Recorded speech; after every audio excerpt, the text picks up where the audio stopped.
Hey, welcome to Evolve America. I just want to say thank you so much for all the support you guys have shown me this past week. It most definitely does not go unnoticed. So, one big announcement, we are officially on Apple Podcast. So that's for all my iPhone users that were waiting to listen because they didn't have Spotify or the other listening platforms. Well, no worries, because we got you covered. So make sure you head on over to Apple Podcasts and click subscribe, rate, and leave a comment.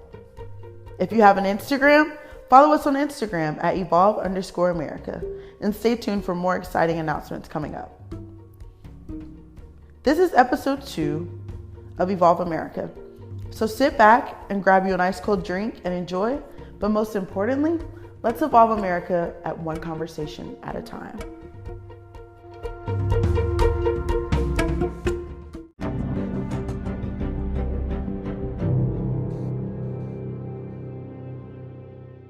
Hey guys, welcome to Evolve America, where we evolve America one conversation at a time.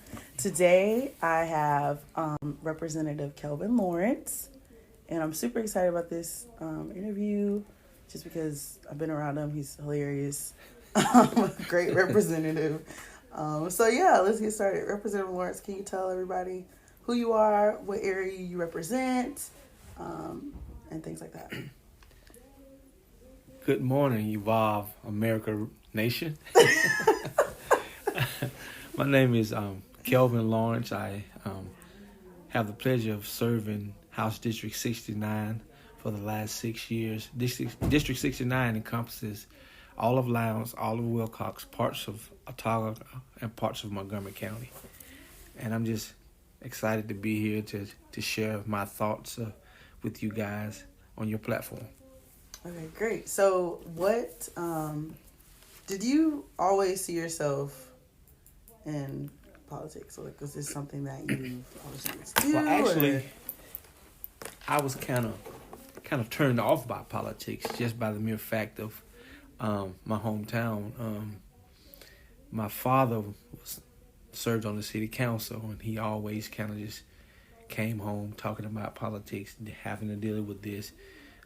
Not being able to do some of the things that I want him to do because of his commitment to politics and working and all of that. So I was really turned off by politics at a young age. Mm-hmm. But I was turned off, but at the same time, I was a little intrigued. And so I never really kind of thought much about politics. And I went to a church service in Bessemer. This was probably 2010 or 11, and had this pastor or preacher or bishop, and he was up doing a little, I guess, prophesying over the congregation. Mm-hmm. And he picked me out of the crowd and called me up to the front of the church, and he was just doing all this little talking, and he asked me, have you ever thought about being into politics? And I was like, no. Never had any thoughts, no have any desires. Mm-hmm. And he said, I see politics in your future. And I was like, oh, this is just some weird man just trying to... Seriously. Yeah. I just said, this is just some weird man trying to, I guess, make his powers known or whatever. So I never really paid any attention to it. Mm-hmm. And about 2 years later, the mayor of my hometown, Miss Helena Bell, she was resigning. Mm-hmm. We had no one interested in actually wanting to, I guess, assume the position, because being a small town mayor is really a headache than more of an honor per se, because mm-hmm. It's a part-time job with little pay, but you have full-time and enormous responsibilities in terms of running the city and making sure everything's supposed to go like it should. Mm-hmm.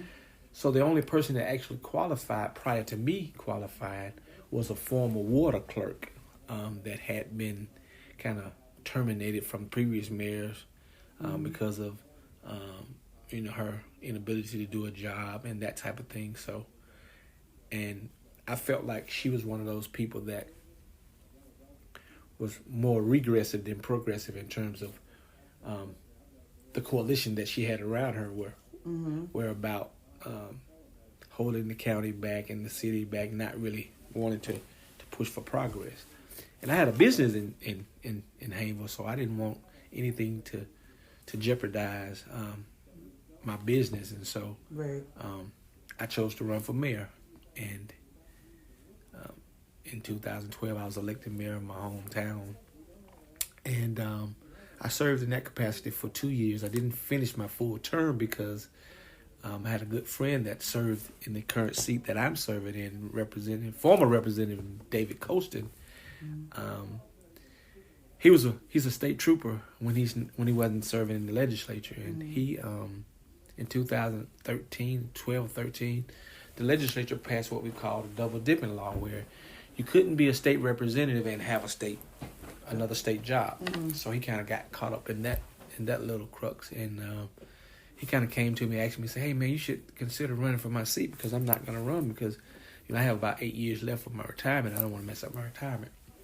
And so I said I would think about it. In about a couple of months, I said, "Man, I'm not really into politics. I ran for mayor just to protect my business interests and to do what I can do to try to at least maintain the momentum and consistency that's been established in the town of Haynesville by the last two previous mayors." And I decided to run for the House of Representatives in 2014, and I was elected. I didn't even finish my first term as mayor. I only served 2 years as mayor.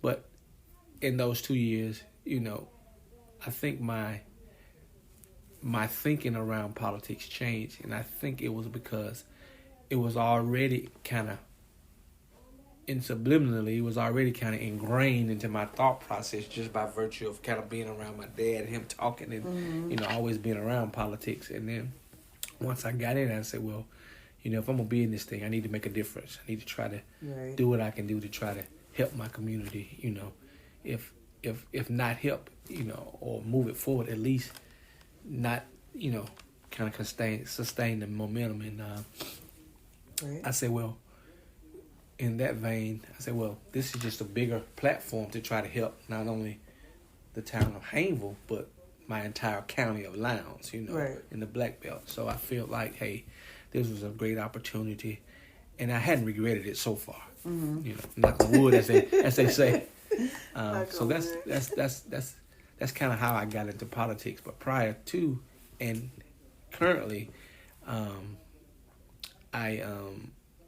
like I said, I wanted to just kind of protect my business interests, and that's my business. I had a business in Haynesville, own and operate Subway restaurants, and so that was one of the main reasons I felt like I needed to get into the politics, just try to protect not only my business interests, but the business interests of those other entrepreneurs in the county that was really trying to move the county into the right direction. Okay. So when you were mayor, and now like representative, what distinct differences do you see, or what similarities do you have with those? Well, in terms of the similarities, it's basically the same. You're trying to help people, right? And mayor versus representative, instead of being responsible for changing the lives or trying to make the lives or the quality of life better for 1,500 people in my hometown of Haynesville, now it's 45,000 people in the district, House of Representative district. So it's basically the same, just a different approach. You're dealing with in a different arena in terms of building coalitions to try to help you obtain that goal versus and as mayor, it's kind of like you're the CEO, so everything, the book kind of stops with you. But in this role, it's a little bit more about building coalitions, like-minded individuals, or at least that think like you, that can kind of help you get to your goal in terms of helping the people that you represent. Okay, so what, obviously, like, the people is what matters the most. That's right. Right. So what does it mean to you to be like a representative serving those people? Well, when you look at the history of Lowndes County and the struggles that came and the people that came before me, and it's really a great honor because because of what they've done, I'm able to be in the position that I am in terms of providing those, trying to provide those quality of life issues. No luxury items or no luxury things that we're looking at. Just quality of life, clean water, sustainable housing, health care, quality education. Those are just some of the main things that, regardless of where you live in the state of Alabama or the United States, every person wants those things. Yeah. And so those are some of the things that, I think being in this position will kind of at least help me push the district in the right direction. Right. So you talked about like the history, like the Black Panther Party was founded in Lowndes County by Stokely Carmichael. And at the time, like 80% of the people were Black, and most of them weren't registered to vote. You talked about like building coalitions earlier. Like what does that look like now? Well, and I think you're correct. The Black Panther Party was started in Lowndes County, and was basically started to try to, gain our political independence, if you would, per se. Right. Just because we had people in office that, they were regulating and they were voting not in our best interest. And the Black Panther movement and party kind of, at the time when it was established, we had very little, if any, registered Black voters. And I think with their initiative in terms of voter registration and voter education, I think they were able to kind of establish our first, independent Black political party. And I think it was successful in terms of at least educating the people that you have a right to vote, and then there should be a God-given right, not just necessarily something that was given to us. Right. And today, that percentage is kind of flipped upside down, where you have at least 85% of the citizens in Lowndes County are African American or Black. Unfortunately, some of our, generations today, I don't know if it's a lack of education, but they don't see the significance of actually registering to vote. But that's where our elected officials and myself and, small town mayors and county commission, we have to continue to plant that seed in the next generation to let them know the significance and the blood, sweat, and tears that were shed for them to have the right to vote, and not for it to be kind of misused or not respected. Today I can say when the Black Panther Party was started, we didn't have any elected officials, African American elected officials in Lowndes County. But I can say today 98% of the elected officials in Lowndes County today are African American, with the same number of percentages of population in terms of African American versus other races. Yeah. So you talked about, I just thought of an idea. I don't know how crazy or if you can do this, but you own Subways, right? That's right. Like, have you ever had like a voter registration drive at your Subway for a day? Is that possible? Like, could you do that? Well, we can do it in a sense, like in a sense of like having a live remote to promote something relative to Subway, but then incorporate voter education, voter access, voter drives, and registering people to vote, just education. I think we can incorporate that in it. I hadn't actually done it on site, but we've been a part of initiatives in the county where other organizations, whether it's nonprofits or churches, have had voter registration drives. And we've had a presence there in terms of providing refreshments and kind of wearing two hats there when I participated in those. First as a representative, then as a businessman, trying to give back to the community. Right. So we have incorporated those two things together, just to try to continue to bring the awareness of the importance of voter registration and people exercising their right to vote. Right. So can you tell us like how you got started and like the Subway? Well, actually, it's the business. It's a because being a small owner of business, like business owner, it's an interesting story.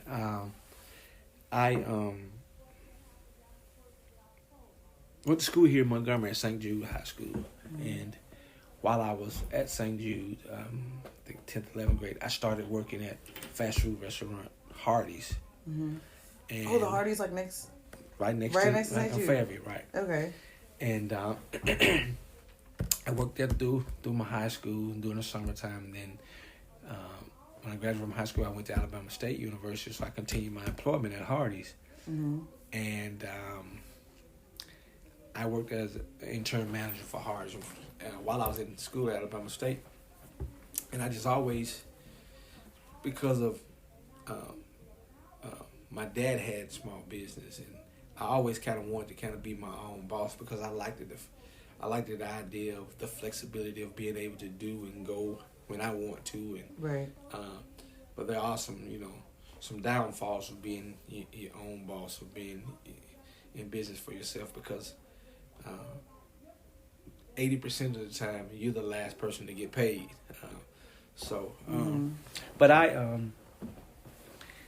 was working at Hardee's on South Jackson Street. It's no longer there. Right here in Montgomery. Right now, it's a Family Dollar that's there. Oh wow, there used to be a Hardee's. There used to be a right Hardee's here. there. Right. Okay. And me and my college roommate, which was a childhood friend of mine, we was working there together, and we were kind of trying to figure out our next move. We both was about to graduate from college, and we kind of felt like we had hit a dead end in terms of advancing a promotion with Hardee's. And we both was like, if we gonna move forward, we gotta move out of Montgomery if we want to advance with Hardee's, so we want to do something else. And so my dreams was always to have my own business. And so I started looking at franchises and restaurants, because that's where my experience was. I had worked for Hardee's for 10 years.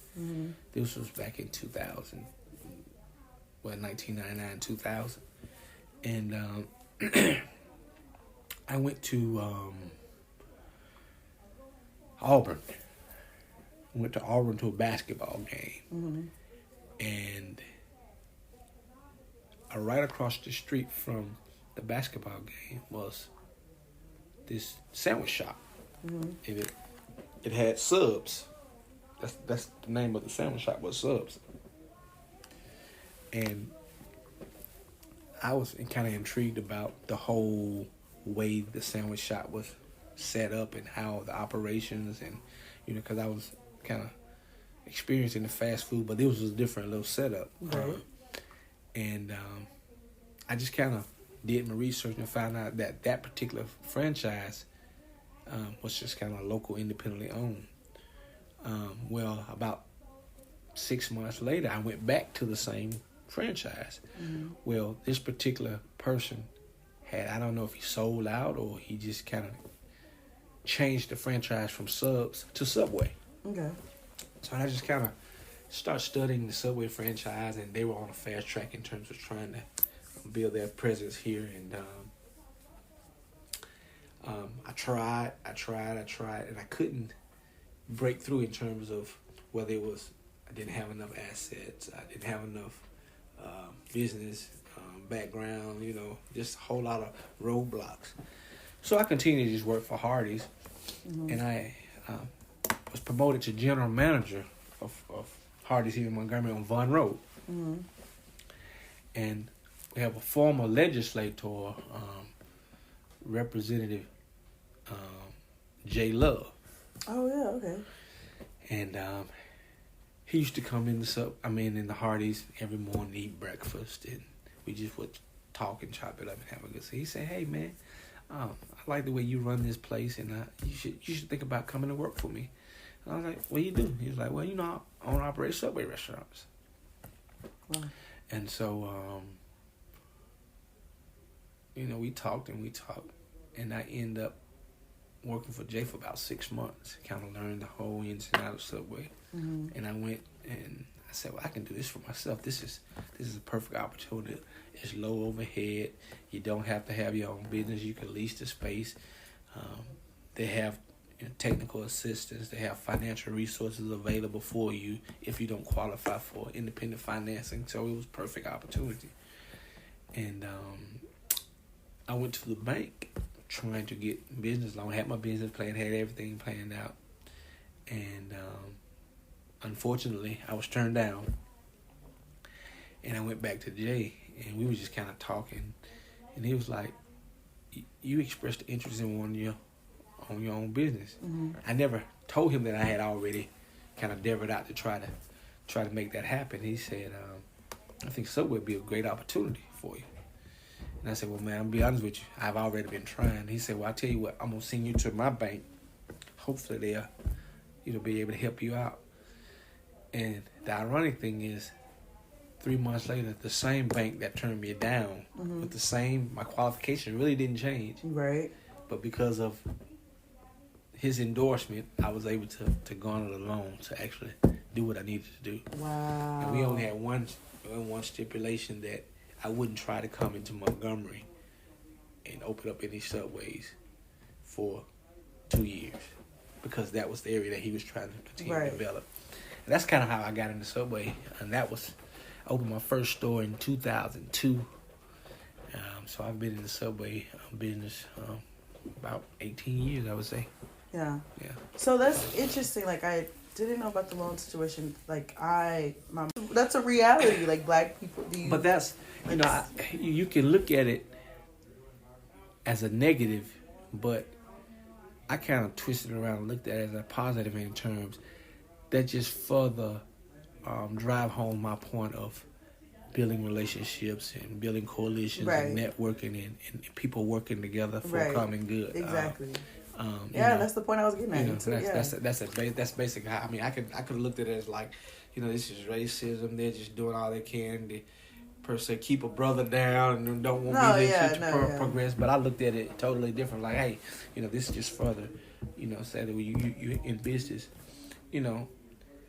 at some point, everyone is in business, I truly believe, has had someone to pull them up or to give them a hand or to help them move along. I totally agree. Whether it's a family member, whether it's inheritance, whether it's a friend, or whether it's just some random person you met and formed that relationship with.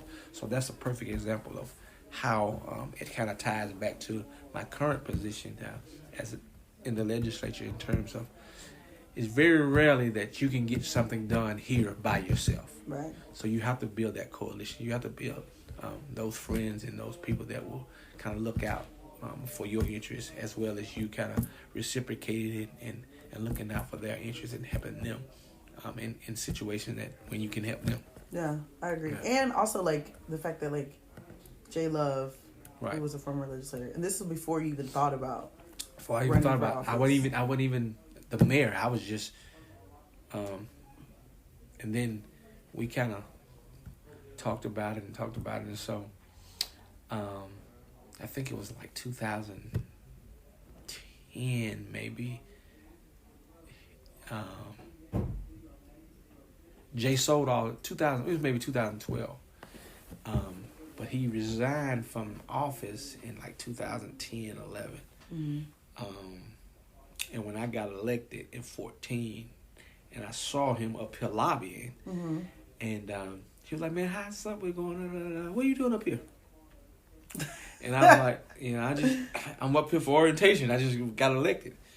He's like, "Wow, man, I didn't even know you had an interest in politics." And I was like, "Man, well, I ran for mayor in my hometown in 2012, and now I'm here." And it was funny. And he was like, "That's so crazy." He was like, "It is."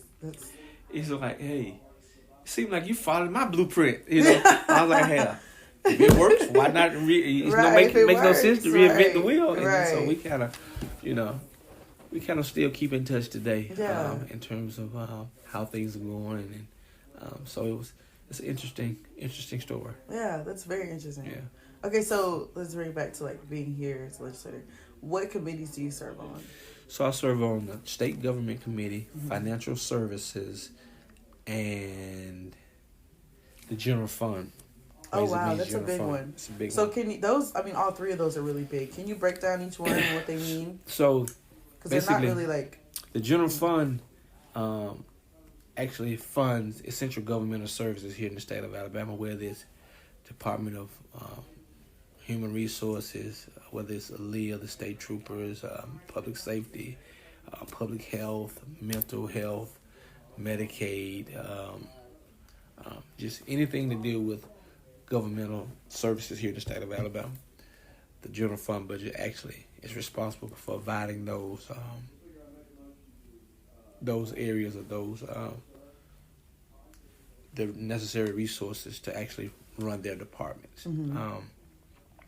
Financial services deal with mostly your banks and your credit unions regulating and creating laws that they have to adhere to in terms of what they can and cannot do in their respective industries. It also kind of regulates, this new influx of this new kind of rise up of the title loan and payday lending here in the state of Alabama as well. And when it comes to state government is a committee that kind of handles any laws or regulation that's relegated to state laws, state agencies, in terms of how they operate. So I've had some great experiences, learning experiences on all three of those committees. When I first got into the legislature, I wasn't on those committees. I was on some what they call not so attractive committees, and I think that's just a part of the system in terms of quote unquote the old cliche of paying your dues. Oh wow! What committees were those? Boards, agencies, and commissions, and one was tourism, and I like the tourism. But when you think of being on economic development and tourism, you think of you doing stuff to bring jobs into the state, or you're doing something to try to attract more visitors. That's exactly what I thought of. Okay, but no? That is it. But then you when you get into you don't think about the gambling, the alcohol, all of that. That's all that comes under tourism. So, okay, were you like when that gambling bill came up? I was on. You was on that. I was on that committee. Ooh, that's not a pay your due committee. That's that tough. one wasn't. That one wasn't because but every committee you have, you're gonna have, in a 4-year quadrennium, you're gonna have some tough bedroom issues that you gotta have to address. Yeah. Okay, so out of the ones that you're on now, which one do you enjoy the most? Which one is the most challenging? And which one have you learned the most from? Well, I learned the one I enjoy the most is the financial services, because even though I'm been in business, I'm learning a new area of business in terms of how the financial services or the banks and how they operate, and which is giving me a better insight in terms of the education of how I can bring back and kind of explain that whole piece to the people that I represent. And it may be a situation where what I learned here at this committee, it may shed some light or enlighten me in terms of the process of entrepreneurs or individuals getting a loan for their house, or a loan to buy a car, or a loan to actually start a business. So I think what you've gone through, what I've gone through. Yeah. So I think all of that is very important, and it's just learning the rules and the regulation in terms of how the banks and the credit unions are regulated. I think that's the most interesting one to me. But I think the most important one is the general fund budget. And that's the most demanding one, because it's a lot of moving parts in that, and you're tasked with kind of figuring out how over $2.5 billion is being spent in the state. So that's the most challenging one. State government, I'm learning on that one too, but it's like I said, you have it's kind of a little bit more laid back, but you have a few situations where you have some real tough issues, where you have certain people that will come and bring bills because that's what I call their political pandering. They're running for elections, so they're trying to do pass some legislation that will kind of excite their base. So it gets a little contentious and partisan sometimes in that committee. But for the most part, it's kind of a committee where you don't have a lot of interesting stuff going on. Yeah. Most of the laws and changes to the state constitution through code and that type of thing. So I would have to say the most fun or I guess learning from a learning experience perspective committee would be financial services, and then the most important would be general fund budget. Okay. Yeah. So what back you said something about mention partisan. Can you talk about what, like, I know you have to work earlier, you mentioned like you can't get anything done in this building without, can you just talk about that a little bit? So right now in the current makeup of the Alabama state legislature is out of 135 members, I classify as a Democrat, and out of 135 members, I think maybe 35 of those are Democrats, which puts us in the category of what we call a super minority, and which means our brothers and sisters, our colleagues on the other side of the aisle that are Republican, they can pass any legislation they want without any minority or Democratic participation or vote. And I think that's a bad thing. Even if the Democrats were in control or had a super minority, I think it would be bad because most of the time, those hot bedroom issues that affect everybody in the state of Alabama, right? Those representatives that are Democrat kind of voices very rarely get heard. Just because by virtue of the super minority that we're in. But sometimes we're able to kind of, when you talk about that coalition building, galvanize some of those same colleagues that are on the opposite aisle to help actually make legislation better, kill legislation, or either help pass it, because there are issues that kind of cross party lines, and there are issues that really affects everybody. We're able to kind of work together to kind of get those things done or stop those things from happening. Yeah. Before we end, what's the last thing that you want to tell people? Well, what I want to tell people is this right here. Oftentimes politicians or people that serve in public office, they get a bad rap in terms of being crooks or being people that look out for their own interests and don't have the people interests at heart. But I think politics is a noble profession. And in the words of one of the great leaders in the African American community, has served the state of Alabama very well, Dr. Joe Reed, he said, politics is a noble profession. It's the politricks that give people a bad name. They give people a bad name. So I would just like to, just kind of dispel that myth in terms of, all politicians are not bad. All politicians are not self-motivated. They doesn't have their own personal interests at heart.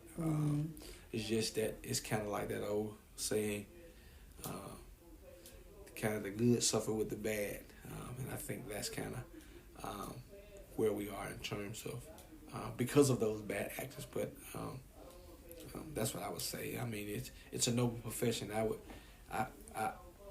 would say that it takes a special person to be into public office because not only sometimes are you ridiculed for trying to do the right thing, but your family and your friends and everything that you're surrounded by sometimes get dragged into those situations as well. So that's just kind of my 2 cents. All right. Well, that's the end, but we have a game. So the way that this works is called like, what do you know? And so I ask you some questions about like your respective area that you represent. It's not too hard.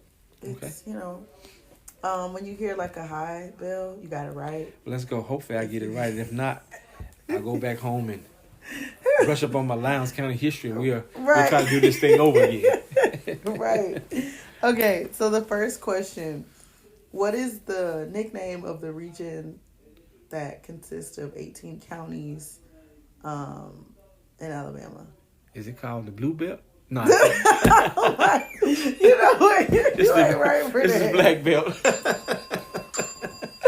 That's right. Okay. The next question. Let's just get this like HBCU rival out the way. Hornets or Bulldogs? ASU.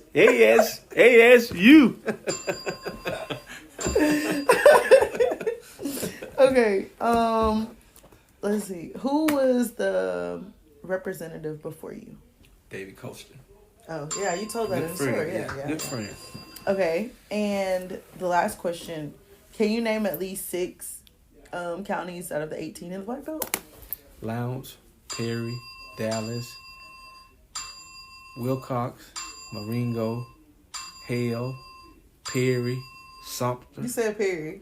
Sumter, Green. Wait, how many you gonna name? You overachiever. I said 6. Okay. Monroe.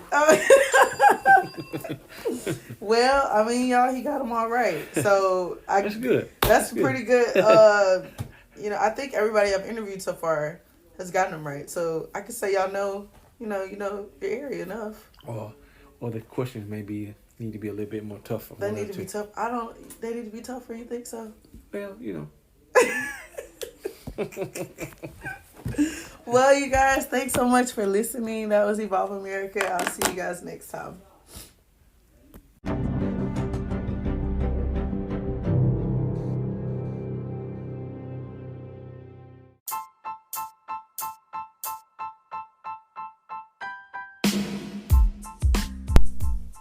All right, guys, you heard it here first. These representatives and senators are regular people at the end of the day. They go through their own struggles just like us, so let's see them as such. These elected officials are in these positions because of us, the people, and shouldn't be on these glorified pedestals as if they aren't here to serve the ones that elected them. So I want to challenge you to talk to your representative or your senator and start a conversation. If you don't know who your representative or senator is, that's okay. Call your local board of registrars and they can tell you all of that information. They don't just tell you who your representatives or senators are. They also will tell you who your county commissioner is, your city councilman or woman, your school board member, and so many more elected officials.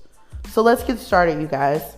Let's have these conversations and evolve America.